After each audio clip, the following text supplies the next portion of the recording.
Sport et Soleil ont tenu leurs promesses dimanche dernier à Vignette. Des favoris au rendez-vous et des victoires un peu moins attendues, l'après-midi a été riche en rebondissements. En temps fort du jour, le Grand Prix de la ville d'Ajaccio, remporté par Foxy Dupécos pour la casaque du maître des lieux, Gilles Lec. C'est une victoire qui me fait énormément plaisir, d'une part pour le cheval, d'autre part pour gagner chez moi. Et puis bon, c'est un très très bon cheval. C'est un cheval qu'on a récupéré il y a 2 ans de ça. C'était un bon élément sur les grandes courses du continent. Et maintenant, l'avoir en Corse, on a mis un peu de temps à l'avoir bien, on a mis un peu de temps à comprendre comment il fallait faire avec lui. Mais bon, là, je pense qu'on a trouvé un petit peu les bons boutons. Pourquoi le choix de ce cheval et quels sont ses prochains objectifs ? Pourquoi le choix de ce cheval? Disons que c'est déjà compliqué de trouver des chevaux, donc bon, celui-ci me plaisait beaucoup. Je suis tombé d'accord avec son ancien propriétaire et éleveur.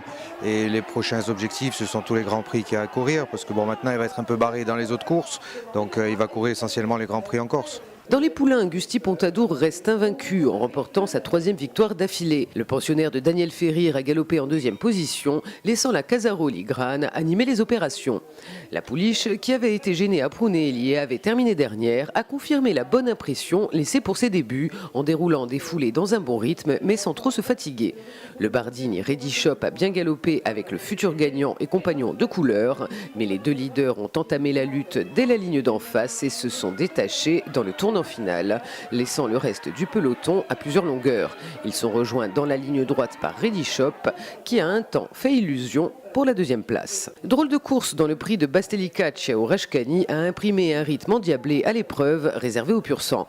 Il était accompagné de filles d'argent, quelque peu emballées au premier passage devant les tribunes. En face, le magicien galope à une bonne longueur des animateurs, mais Rashkani s'échappe de nouveau, alors que le peloton s'est compacté derrière filles d'argent. Attentiste jusqu'alors, Alençon regagne des rangs à l'amorce du dernier tour pour venir prendre la tête du petit peloton. Dans le dernier tournant, Alcyone et Vénérable se disputent déjà la 3e place, alors qu'Alençon se rapproche du leader avant de venir s'équilibrer pleine piste pour finalement s'imposer, un an après sa dernière victoire, lui qui n'est pourtant pas descendu du podium depuis.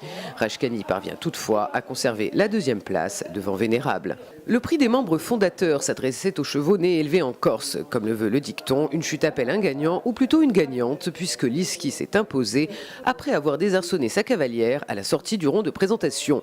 La future gagnante a voyagé en léger retrait du leader l'Altor, élevé par Denis Léonet, qui est absent des pistes depuis 2016 où il avait tout juste débuté. Le représentant de Barthélémy Graziani confirme son bon retour puisqu'il terminera 2e de l'épreuve. Un accessite d'honneur au terme d'une lutte qu'il a été tout autant, avec une Liski elle aussi absente un long moment mais autrement aguerrie par le passé.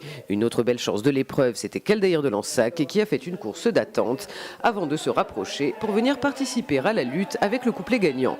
Le pensionnaire de Jean-Marie Bourrez, qui portait le poids, décroche la 3e place à une demi-longueur de l'Altor et devant Lady Knight. Au trot, les drivers n'ayant pas gagné 30 courses avaient un avantage de 25 mètres au départ. L'occasion pour les entraîneurs propriétaires de se faire plaisir au sulky de leurs bons chevaux en partant au premier poteau.